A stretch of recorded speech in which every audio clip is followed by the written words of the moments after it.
सुरुवातीला मी चित्रा धोंडगे लुंगारे. आपण आता विचारलं की राजकीय पार्श्वभूमी. लुंगारे घराण्याला राजकीय पार्श्वभूमी खूप मोठी आहे.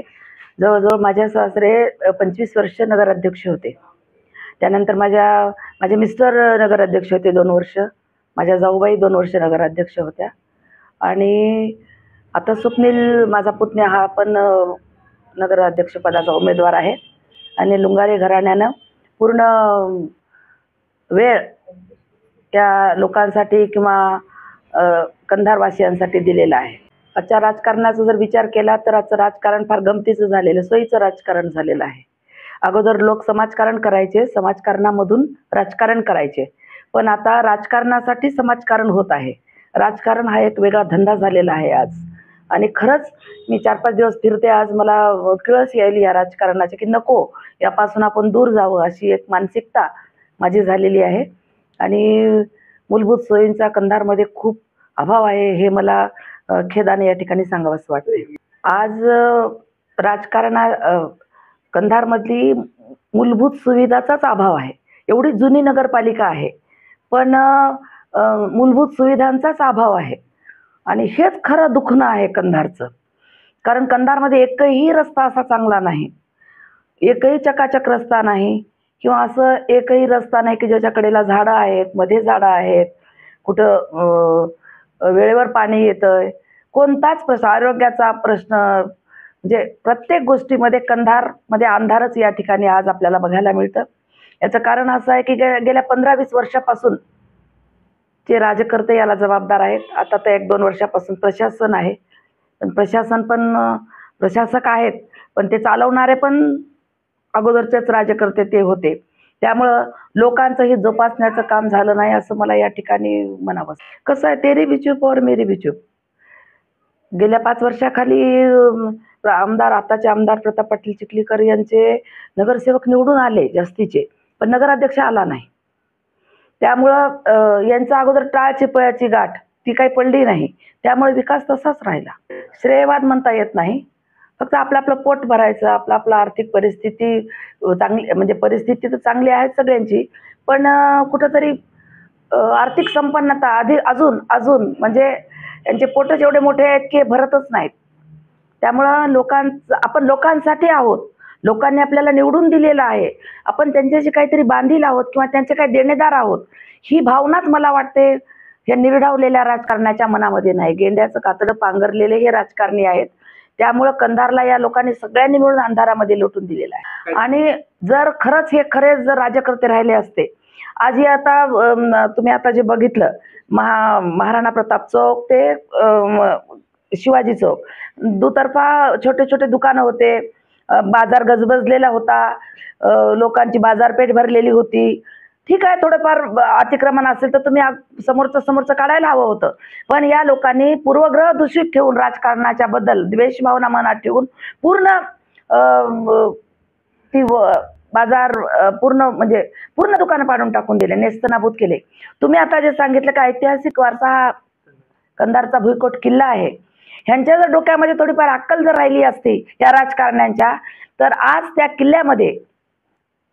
किल्ल्यामध्ये सुद्धा आज कचेरी झाली असती, किल्ल्यामध्ये नगरपालिका झाली असती, किल्ल्यामध्ये बाजार सुद्धा झाला असता, म्हणजे शॉपिंग सेंटर सुद्धा किल्ल्यात झालं असतं.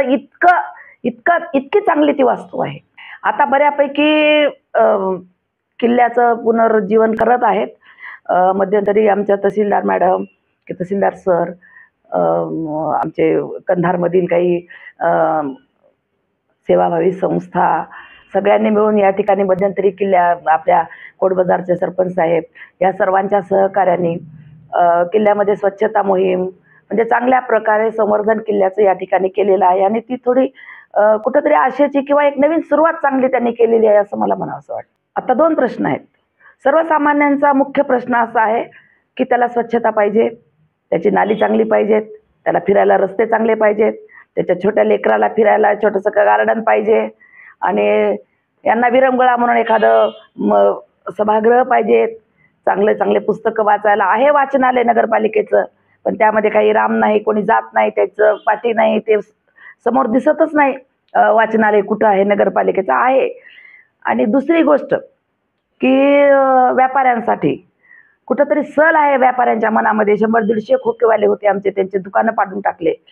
तर ती एक थोडी असं वाटतं की ही ओसाड करून टाकली. ही सगळ्यांच्याच मनामध्ये सल आहे. आणि मला असं वाटतंय की हा जे खोकेवाल्यांचा प्रश्न आहे, त्यांच्या मनामधला हा जो हा सल आहे, येणाऱ्या निवडणुकीमध्ये तो उद्रेक बाहेर येईल आणि राष्ट्रवादी काँग्रेस पार्टीला आमच्या बहुमत मिळेल. थोडंफार त्यांचंही काम चालू आहे चांगलं, पण नगरपालिकेचा जर या ठिकाणी विचार केला आपण तर नगरपालिकेत स्वच्छता अजिबात नाही, लोकप्रतिनिधींचं लक्ष नाही. कारण निवडणुकाच वेगळ्या चुकीच्या वळणावर येऊन ठेपलेल्या आहेत की त्या वळणावर फक्त पैसा बोलत आहे. इलेक्शन झाली की मग ते पैसा कसा काढायचा हा प्रॉब्लेम त्या नगरसेवकांमध्ये आहे किंवा लोकप्रतिनिधीमध्ये आहे. मग तो पैसा काढण्यासाठी काय करायचं, तर मग बाकीच्या गोष्टी सगळ्या होतात. त्यामुळे विकास हा बाजूला पडला जातो. आता मला थोडं लाज वाटते म्हणण्याच्या ऐवजी थोडं हसू येतंय म्हणण्याच्या ऐवजी थोडी शरम वाटते आपली आपली. कंधारमध्ये कुठं एवढी जुनी नगरपालिका, कुठं मोबाईल सारखे म्हणजे फिरते शौचालय किंवा कंधारमध्ये हे शोभतं का? सांगा मला. जत्रेमध्ये असतात ना फिरते शौचालय, जत्रेत आहेत ना. मी जत्रा आहे का? जत्रा बनवून टाकली आणि राजकर्त्यांनी कंधारची नगरपालिका. थोडी लाज वाटू द्यायला हवी यांना. काय बोलायचं काय? आता साधं उदाहरण देते तुम्हाला. बघा इथं कसं वाटायला, मागं फिरून बघा तुम्ही, बघा मागं कसं वाटायलंय. बाहेर किती गरमी राहू द्या, इथं आल्याबरोबर तुम्हाला एसीत बसले, एकदम एसीत आल्यासारखं वाटतंय. पण ऍक्च्युअली एसी नाही, ते थंड सावली आहे. असं कंधार होतंय. असं करायला पाहिजे. तुझे आहे तुझं पाशी का धुंडी तो आकाशी. या लोकांच्या मनात काम करायचंच नाही. एक कुठंतरी इगो आहे त्यांचा की आमच्याशिवाय कंधारचं पान हलत नाही. पण आता कंधारचं पान हलणार आहे यांच्याशिवाय. हरित कंधार, सुंदर कंधार आणि स्वच्छ कंधार ही संकल्पना घेऊन आणि भ्रष्टाचार मुक्त कंधार ही संकल्पना घेऊन आम्ही राष्ट्रवादी काँग्रेसच्या, अतिवृष्टी झाली होती, पाणी तळं फुटलं नव्हतं, आपण ते चादर म्हणतात त्यांना, ते व्यवस्थित होतं सगळं. आदरणीय प्रताप पाटील चिखलीकरांनी तिथं स्वतः येऊन अधिकारी कामाला लावून तिथं व्यवस्थित सगळ्या गोष्टी त्यांनी केल्या. आणि आता नगरपालिकेच्या माध्यमातून आम्हाला जर सत्ता मिळाली, मूळ विषयाकडे येते मी, तर आम्ही कंधारचा इतका सुंदर परिसर आहे तो केला जर तर इतका सुंदर होता. आम्ही तिथं सुशोभीकरण करू, खालच्या गावांना धोका होणार नाही अशा पद्धतीनं चांगल्या एक्सपर्ट इंजिनियरांची मदत घेऊन किंवा त्यांचं म्हणणं ऐकून आम्ही तशा पद्धतीनं करू की जेणेकरून हा पाण्याचा बहाव आहे तो या वस्तीत जाणार नाही. हे पाणी दुसरीकडे कुठं वळवण्यात येईल काय किंवा काय करता येईल याचा आम्ही नक्कीच विचार करू. बचत गटाच्या माध्यमातून महिला सक्षमीकरण करू आम्ही. एखादा उद्योग आणू. मी आजच दुपारी पण बोलले होते, आता पण बोलते. खादी ग्रामोद्योगच्या मार्फत चांगला कोणता तरी मोठा उद्योग की जेणेकरून महिलांना घरीच बसून त्यांना रोजगार मिळेल त्यांना. आज कारण बाहेर जाऊन महिलांना शेतीत कामं करणं अवघड झालंय. त्यामुळं ज्या महिला कर्ज फेडू शकतात किंवा बचत गटामध्ये आहेत त्यांना 0% व्याजानं नाबार्डकडून आम्ही विनंती करून त्यांना, त्या जर स्वतंत्र व्यवसाय करत असतील तर त्यांना स्वतंत्र पैसे देऊ आम्ही त्यांना व्यवसाय करायला. आणि सामुदायिक जर करत असतील तर तशा पद्धतीनं त्यांना कोणता तरी आम्ही कारखाना म्हणा, छोटासा का उद्योग म्हणा, आम्ही टाकून द्यायचा माणूस. कसं आहे भाऊ, आम्हाला आव्हान कोणाचं वाटत नाही. कारण आम्ही क्लीन आहोत आणि आमचा उमेदवार पण क्लीन आहे. कोरी पाटी आहे आमच्या नगराध्यक्षाच्या उमेदवाराची. आणि आमचे 20ला 20 उमेदवार, मी तर 20ला 20 म्हणणार नाही, पण आमचं बहुमत नक्कीच येणार, 100% येणार. आव्हान कोणाचंही नाही आणि नाही पण म्हणू शकत नाही मी. भीती असावी माणसाला. ते आमदार साहेबांनी सांगितलं होतं त्यांच्या पण मुलाखतीमध्ये, मी पण आता सांगते ते की त्यांनी 2 पावलं मागे यायला तयार होते आमचे आमदार साहेब. की त्यांनी सांगितलं की मोठा भाऊ म्हणून जर बीजेपी आमच्याकडे आले बोलायला तर आम्ही 2 पावलं मागे यायला तयार आहोत. आणि मतभेद कोणतेही असले तरी युती जर करायची असेल तर आम्ही त्याचं स्वागत करू असा आमचा विचार होता. पण तसा काही विषय झालेला नाही.